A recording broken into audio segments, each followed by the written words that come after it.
او د ماسخوتن مونځ چې څوک کوي ماسخوتن موږ سه ماسخوتن مونځ کوو که نه الحمدلله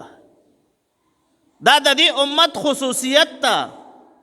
نورو امتونو باندې د ماسخوتن مونځ نه و دا د جناب نبی کریم صلی الله علیه وسلم مبارک د امت خصوصیت ته چې د ماسخوتن مونځ پې فرض شوی ده او په دې باندې رونو الحمدلله ویل پکار دي علماء کرام فرمایي دا ولې د ماسخوتن مونځ کوو کله چې الله پاک جل شانه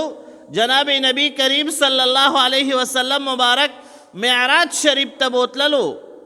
او بللو او ملاقات ورسره کولو علماء کرام فرمایي هغه د ماسخوتن د مانځه ټیم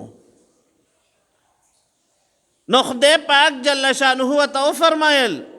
جناب نبی کریم صلی الله علیه وسلم مبارک ته چې ستا ملاقات میں حقیقتاً وکړو مخامخ مې وکړو او ستا امتی چې د ماسخوتن مونځ کوي نو دا به روحاني طور سره د ما معراج کوي دا به روحاني طور سره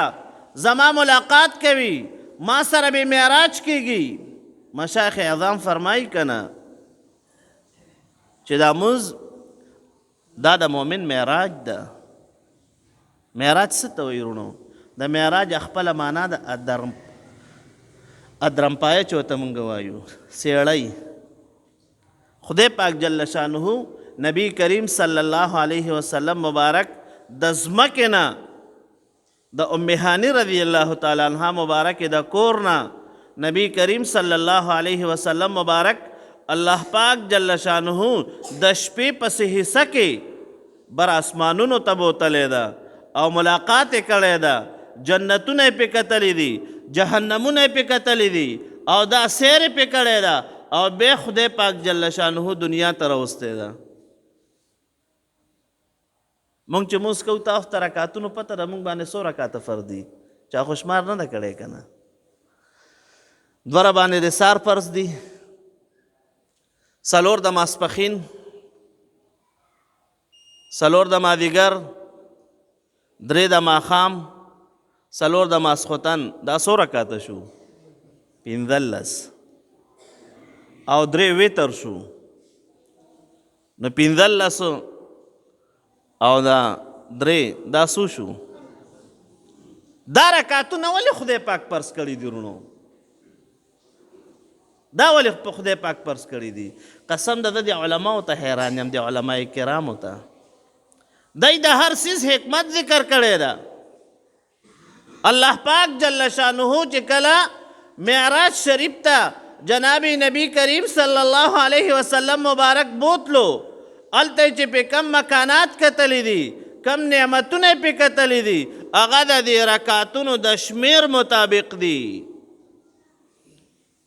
د دې نعمتونو شمیر مطابق دي جنتونه یې پې کتلی دي او عرش و کرسی پې کتلی ده او کم سړی چې دا رکعتونه په ورځې کې کوي علماء کرام فرمایي